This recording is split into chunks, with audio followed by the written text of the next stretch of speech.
Armando Broja, or, as we like to call him, Mandalorian Broja. Well, I say we like to call him. It's just me, really, isn't it? And hopefully I'll be calling him Mandalorian Broja for some time to come, because I am a little bit excited about this particular transfer, and it's not just the fact we're linked to him. We have been linked to him for some time, but there seems to be something real about this. There seems to be some sort of validity to the story. It's not just sort of newspaper gossip at the moment. It feels like there's something going to happen here. Now, just going back to the videos of the last couple of days and what we learned from David Moyes' signing of Agüerd is that probably, bearing in mind it took him a little while to sign the player, probably conversations have already happened with Broja.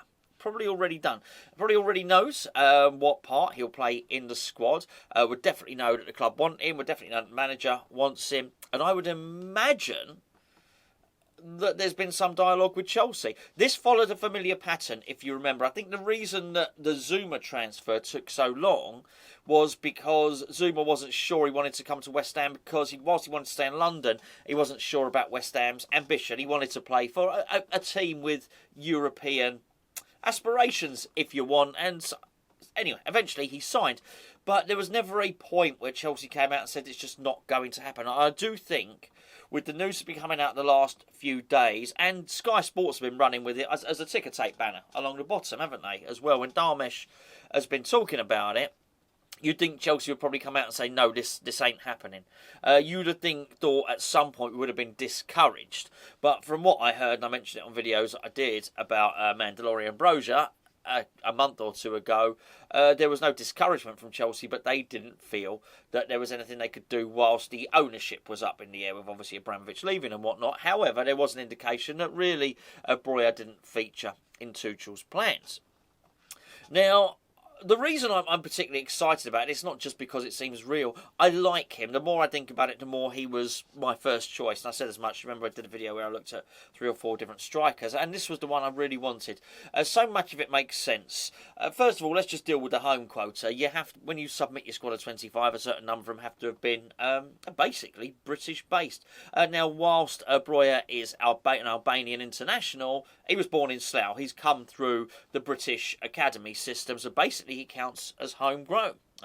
Could have, absolutely could have qualified to play for England, but obviously gone and played for the country of his parents' birth, and as absolutely up to him, of course. But he is classed as homegrown, so that's really good. Okay, we're not looking at someone that's going to have to settle. It ticks off a quota as well. But aside from all those things, it's not just a box ticking exercise.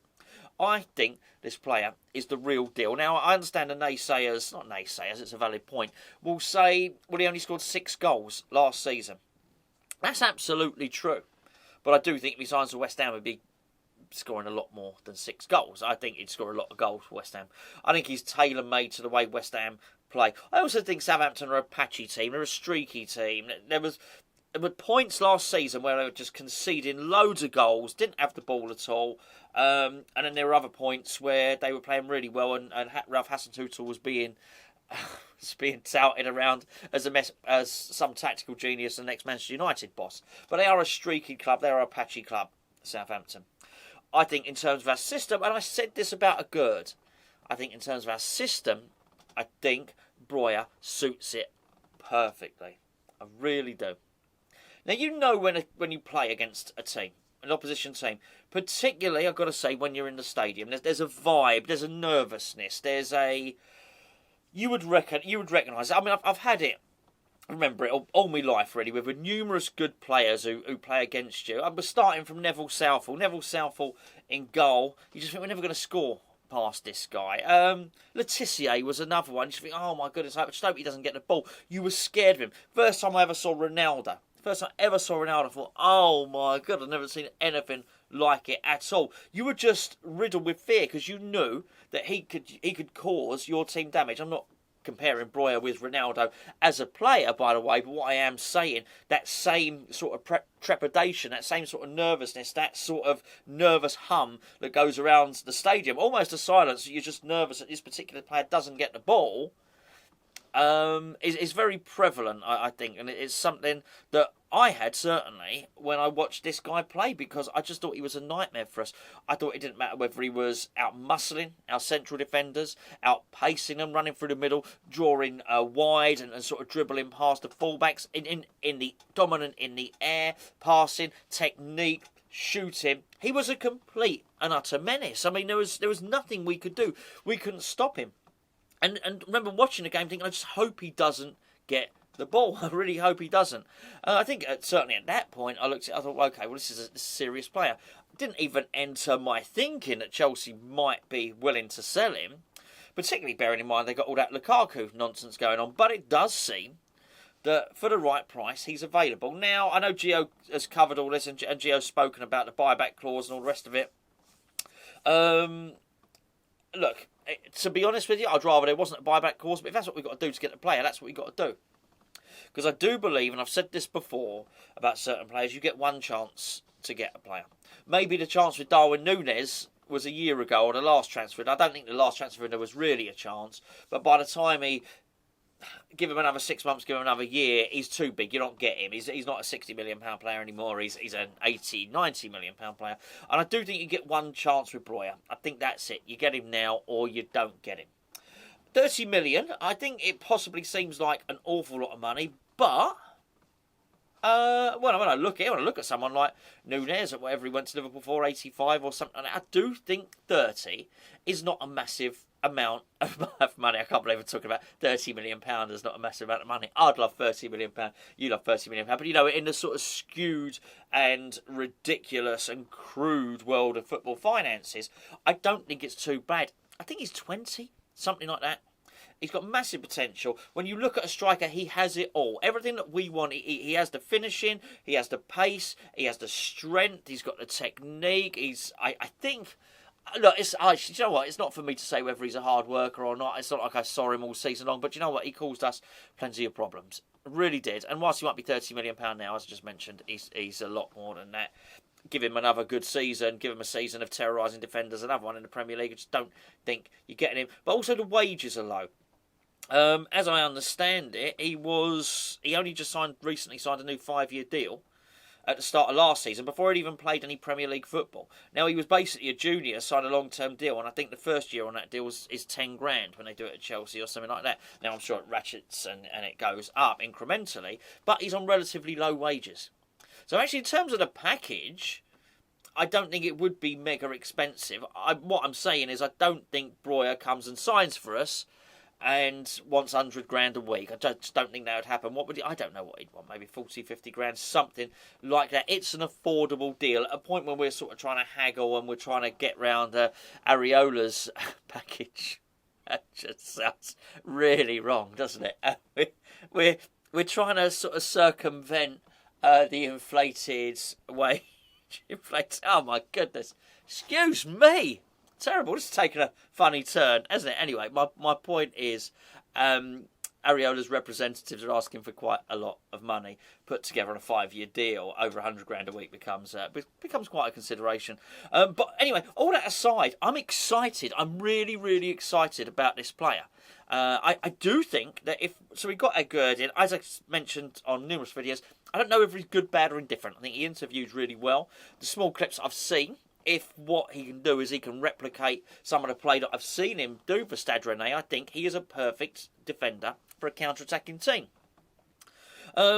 We also know, this is clear, that we conceded far less goals when Ogbonna was in the team. We gained more points when Ogbonna was in the team.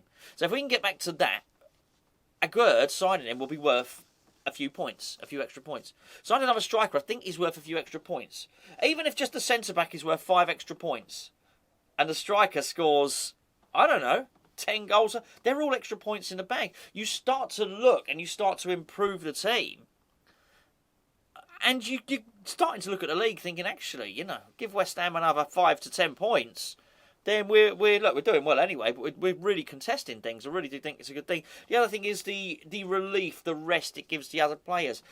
Antonio was absolutely knackered last season. Absolutely knackered so many times. He should have been substituted on the 60-minute mark. Well, now he can be.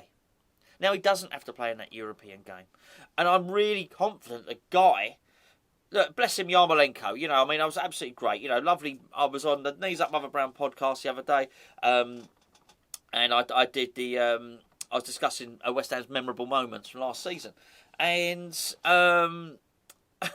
you know what? Yarmolenko, he got the memorable moments, and I think it was quite right because it tugged on the old heartstrings. So bless him, you know, absolutely. However, there's no doubt about it. Apart from the two big moments, Aston Villa and Sevilla, you're basically getting a lesser player when Yarmolenko is on the pitch. Now you don't. You actually remove Antonio from the field of play and sort of be confident that the guy you were bringing on is going to cause the opposition damage. I think this is really good.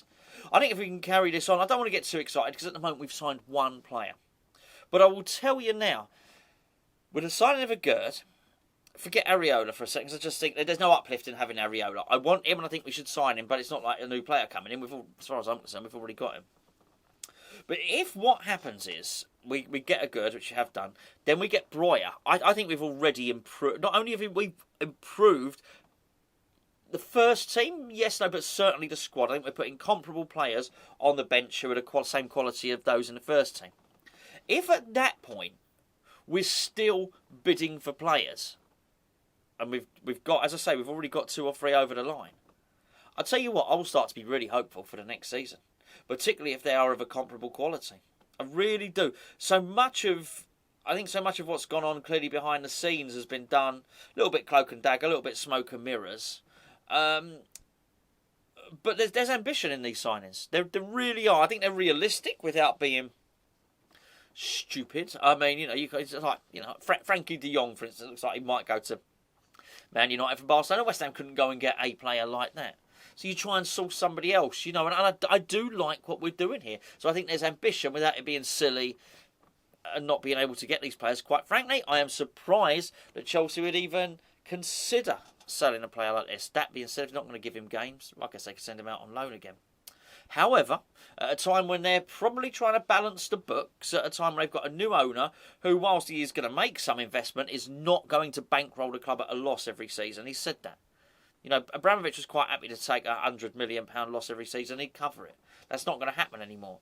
And actually, if you're the manager and what you're trying to do is take the 100 million you've been given by the owner and try and supplement it with some additional money from sales, 30 million quid for your striker that you don't play and you're not going to use is going to be quite useful. So I guess there is a way of getting your head around the fact that Chelsea are selling them. I think it'd be a great sign. I'd be very, very excited. Myself and Gio had discussed this already in our mug of tea on Patreon, which we recorded yesterday. And I was saying to Gio, I said, it's the most excited I've been about potentially signing a player since. And I was scratching around. And he said, hello. I said, yeah, actually it is. But I wouldn't make the comparison there. Look, Haller, and funny enough, no doubt in his quality, might be joining Borussia Dortmund, it seems, as Erling Haaland's replacement. That being said, he doesn't have the qualities, doesn't suit the way David Moyes plays. David Moyes could never get the best out of him and never would. However, when I look at these players, we now see that David Moyes is shaping the squad in his own image. Look, he didn't buy Yarmolenko. I don't think David Moyes would have bought Yarmolenko, but he utilised him and got the best out of him that he could. Actually, I was going to move on to Masuaku. That's a separate video. Do you know what? We'll leave it there. If somehow this week we can nail down this signing, I'll be a very, very happy boy indeed.